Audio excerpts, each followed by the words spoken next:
Problem here is not that Donald Trump and I have called out what's happened to Springfield. No, I have talked about the problems and cited Governor DeWine saying what were legitimate problems. I'm not asking about that. Well, I think even with that, I think it's kind of a conflict of interest. Senator, we heard from Donald Trump this week that he wants to end all taxes on overtime pay for workers. How would this exemption work? Would this mean someone working a 40-hour work week would then not pay payroll taxes and not pay income taxes? Well, that's exactly how he envisions it, of course. We're talking about hourly workers. And, of course, when you work overtime in this country beyond 40 hours, you get time and a half. And the president's saying if you're one of those select hard workers that's really busting your rear end to try to make good in Kamala Harris's economy, then you should get a tax cut. And I think it fits fully, Margaret, with his entire tax agenda, which is we want American workers to get tax cuts under President Trump's policies. And we want to actually penalize companies that are shipping jobs overseas through tariffs. And Kamala Harris's tax policies are, in fact, the inversion of that. She wants to raise taxes on American workers and actually reward companies for shipping jobs overseas. So it is a really stark contrast between the agenda of Donald Trump and of Kamala Harris. Just to follow up on that, you said penalize companies who ship jobs overseas. So your tariff policy would only apply to those companies who are shipping jobs overseas? Well, almost by definition, Margaret, when you apply a tariff, what you're really doing is applying a penalty to somebody who manufactures or makes something overseas. You're basically charging them a penalty to bring it back into our country. And so what we're trying to do here with these tariffs is actually induce more people to make more things in the United States of America. One thing you can't, whether or not you dislike or like J.D. Vance as a politician, one thing he will do, he will get on stage and talk about his standings. He will go to an interview. Like, he doesn't show any type of fear when it comes to public speaking. And it's something that, honestly, I kind of respect. I really respect the fact that he's willing to sit in front of a camera and talk about any single thing. And the reason I'm bringing this up specifically is because, and I don't want to say this, but this is something that Kamala Harris hasn't done. I could count on my hand how many public interviews I've seen of her in the past 4 or 5 years. I don't think I've ever seen her get on a stage, like, face the nation and just voice her thoughts on things that President Biden has done or things that she has done. It just doesn't happen. If I'm wrong, show it down below. And I just wish that politicians weren't as, how do I say this? Weren't as scared to do this. Because it kind of shows the people that whether or not they agree or disagree with you, that you're willing to talk about and stand on things you believe in. The great tragedies of not just Kamala Harris's leadership, but 40 years of American failure is that we've lost our critical manufacturing industries to Mexico, to China. We started to undo that for 4 years under Donald Trump's leadership, but we've got to do it for much longer and in a much more intense way because as we've learned just in the last few days, the world has gotten more dangerous. We can't rely on other people to make the stuff we need. It's cheaper to manufacture overseas, which is why so many companies do it. But that's another issue. Just to follow up on the promise you're making to working class voters, you are now saying no tax on tips, no tax on overtime, no tax on income from Social Security. All of that would wipe out a big chunk of the tax base. Do you really think that fiscally conservative Republicans in Congress are going to vote for this?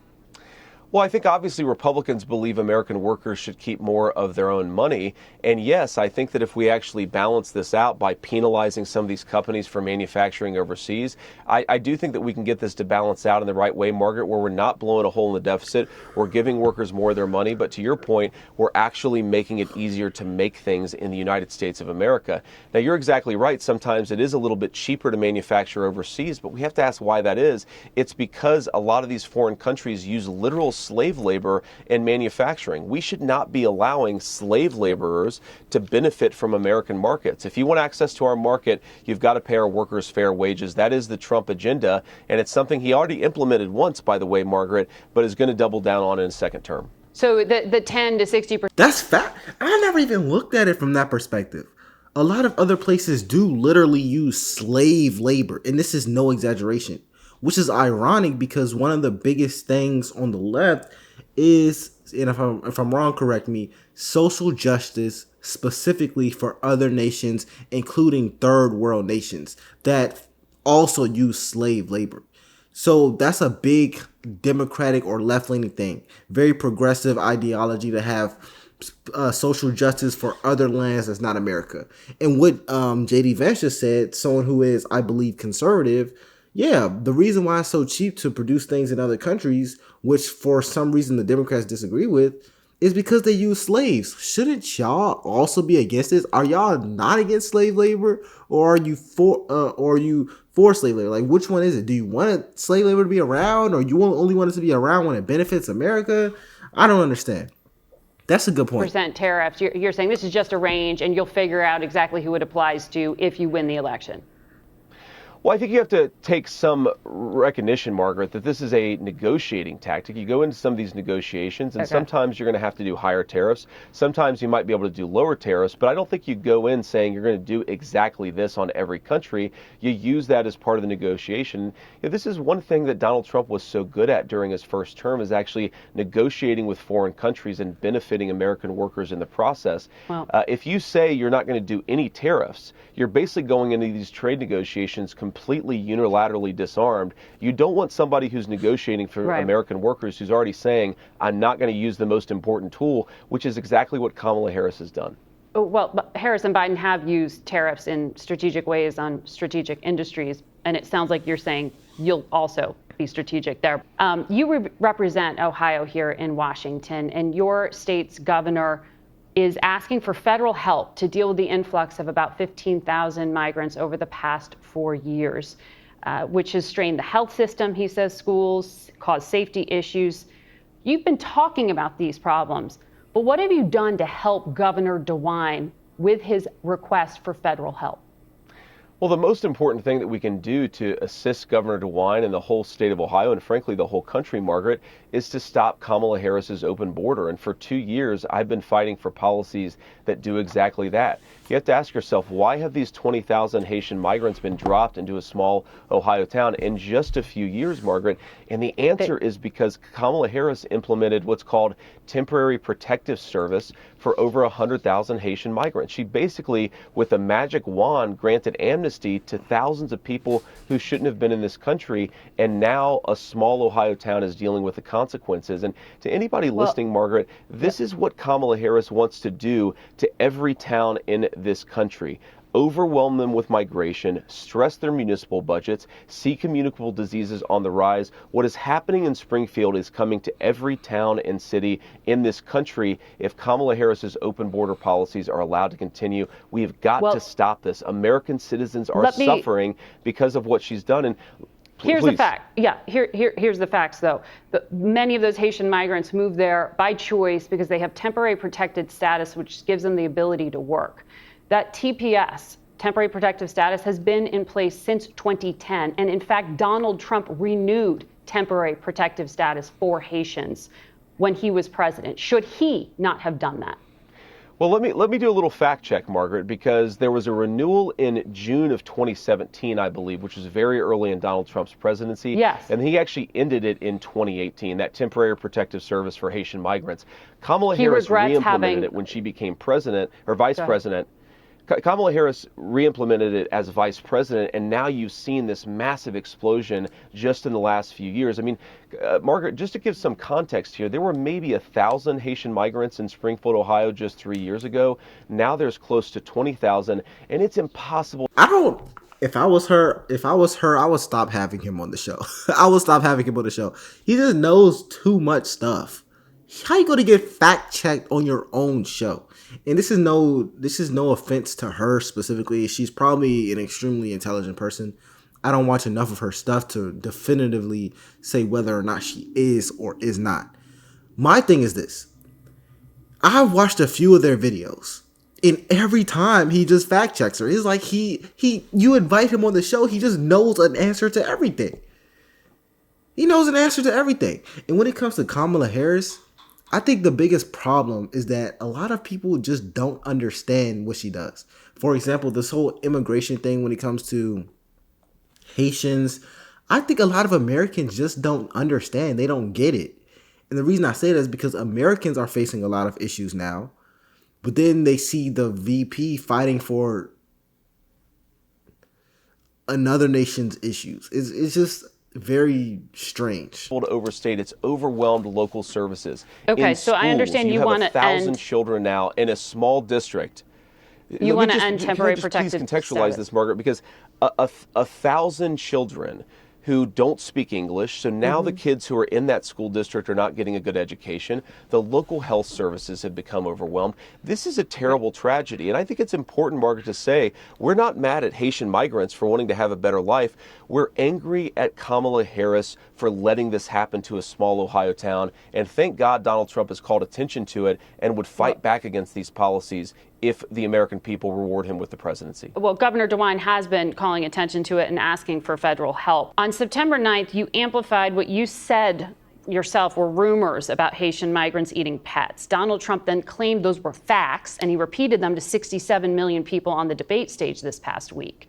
In Springfield yesterday, 2 hospitals went into lockdown after police were alerted to a bomb threat. On Friday, 2 elementary schools, 1 middle school were evacuated. Thursday, an elementary school was also evacuated, and Springfield City Hall had to evacuate due to a bomb threat made by someone who said they were concerned about immigration. These false claims are endangering your constituents. Do you regret your words? Well, Margaret, first of all, we condemn all violence and condemn all threats of violence. I want whoever made these threats to be prosecuted to the full extent of the law.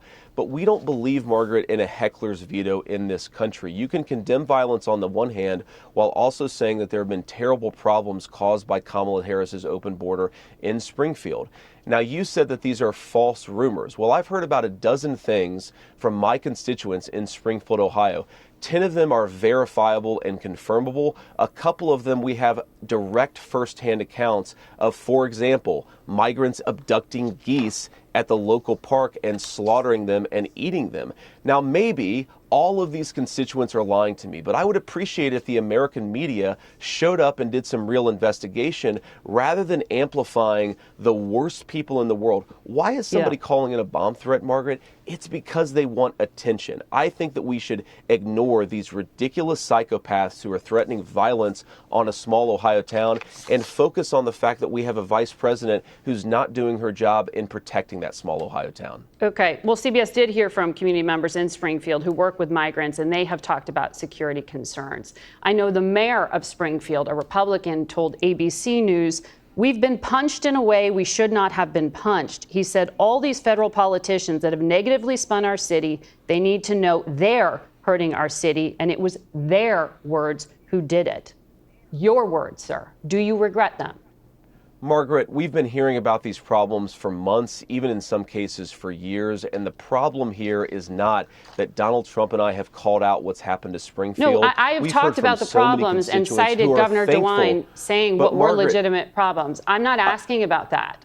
We have. Well, I think even with that, I think it's kind of a conflict of interest. If the governor supports, let's say he supports the Democratic Party or whatever, if he supports having Haitians migrate into his city, he just inherently doesn't see an issue with it. You said that he works closely with the Haitian immigrants, so on and so forth. You said that. So if he works closely with them, why would he see them as a problem? Whether or not the actual citizens of Springfield, Ohio see them as a problem. Why not? What if the geese, what if they see them as a problem? They're eating the geese apparently. So him saying that, it sounds pretty right because he works closely with the Haitian immigrants. So you should expect him to say that. That's all I mean. I've documented that. I'm asking about your words, sir, which you are responsible for. But Margaret, you only documented it after Donald Trump called attention to it. And so, look, with all respect to the Springfield mayor, we've heard from many people who live in his town who are grateful, Margaret, for the fact that we are now talking about these problems and trying to solve them. We don't want anything bad to happen to Springfield, but the worst thing that's happened to Springfield in the last 20 years is that Kamala Harris allowed 20,000 migrants to be dropped on the front door with no plan to assimilate them, no plan to care for them, no plan to help the residents deal with the massive strain on social services. I understand. Look, I talk to a lot of people in Springfield. People are frustrated with the national media attention. Some people are also grateful that finally someone is paying attention to what's going on. You're never going to get this stuff perfect, Margaret, but that's why Kamala Harris shouldn't have done this in the first place. These people are suffering suffering because she didn't do her job. Again, Man, this guy, you can't even lie. Whether or not you're a leftist or a Republican, this guy is definitely pretty smart. And he definitely knows how to defend his own argument. But if you have any objections or you have any comments, say it below. It's Jojo, and I'll see you in the next video.